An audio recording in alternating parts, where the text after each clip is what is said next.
बिस्मिल्लाहिर्रहमानिर्रहीम। नाजरीन, एक दफ़ा फिर आपके सामने हाज़िर हैं एक छोटी सी स्टोरी के साथ। कोटली में जो है वो आज सुबह से बारिश शुरू है, लेकिन बारिश शुरू होते ही जो है वो बिजली गायब हो चुकी है। अजीब मंतक है, अजीब रवाज है कि बारिश होते ही जो है बिजली गायब हो जाती है। हमारे साथ मौजूद है सीनियर साफ़ी जनाब सईद भट्ट साहब। भट्ट साहब, अजीब सूरत हाल है, शहरी परेशान, तलबा परेशान, कारोबारी तबका परेशान, क्या कहेंगे इसके ऊपर आप? इसके ऊपर ना एक लतीफ़ा है वो सुनाना चाहूँगा कि एक ना जज साहब यहाँ एक कचहरी लगी हुई थी, तो मुजरम से पूछते हैं कि तेरी आखिरी ख्वाहिश क्या है। तो उसने कहा कि मेरी आखिरी ख्वाहिश ये है कि कोटली में बारिश और घर में लाइट एक साथ देखना चाहता हूँ। तो आगे से जज साहब ने कहा कि इसका मतलब है कि तू सारी हयाती जीना चाहता है या बरी होना चाहता है। तो इसी किस्म की सूरत हाल है। लाइट होती है तो बारिश नहीं होती, बारिश होती है तो फिर लाइट नहीं, लाइट तो वैसे भी नहीं होती। ईद के दिनों में भी लाइट नहीं थी।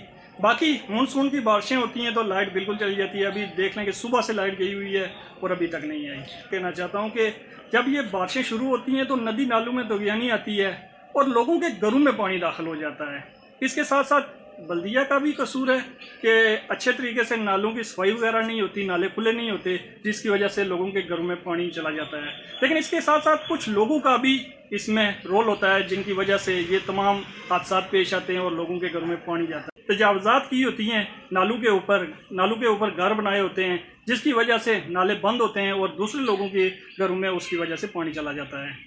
हमारे साथ मौजूद है बशीर बेग साहब। बशीर बेग साहब, आपके बच्चे भी स्कूलों में पढ़ते हैं, घरों के अंदर स्कूल का काम होता है, कारोबार ठप हो चुका है, बिजली नहीं मिलती, इतना नाकस निज़ाम है, क्या कहेंगे इसके ऊपर? बिस्मिल्लाहिर्रहमानिर्रहीम। फैसल, बहुत शुक्रिया, आपने मुझे बोलने का मौका दिया। अजीब तरह की एक कैफियत है, जैसे अभी मेरे भाई भट्ट साहब ने बोला है, मैं उनकी बात से मुतफिक हूँ। थोड़ी सी इजाफा करना चाहूँगा कि बिजली और बारिश का जो आपस का साथ है, इन्होंने खुद बनाया हुआ है।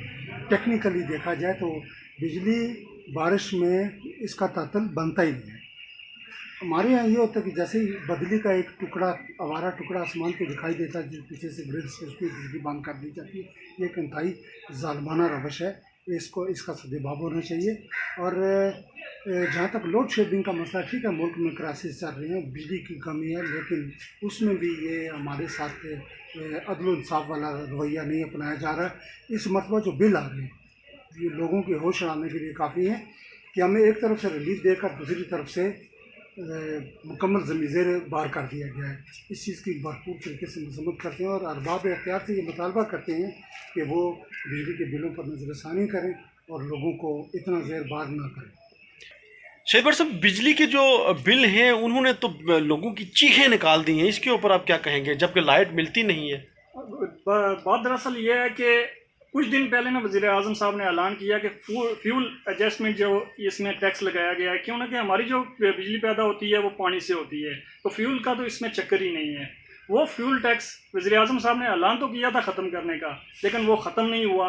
बल्कि मैं सोच रहा हूँ कि इस बार यानी कि मज़ीद कुछ टैक्स लगाए गए हैं जिनका पता ही नहीं है कि वो किस किस्म के टैक्स हैं या किस हवाले से उन्होंने टैक्स लगाए हैं। तो ये सब देख कर ना अवाम की चीखें निकल रही हैं। तो मैं जिससे भी पूछ रहा हूँ वो कहता है कि अगर मेरा 3,000 बिल आता था तो अब की बार मेरा 5,000 6,000 बिल आया, यानी डबल हो गया है।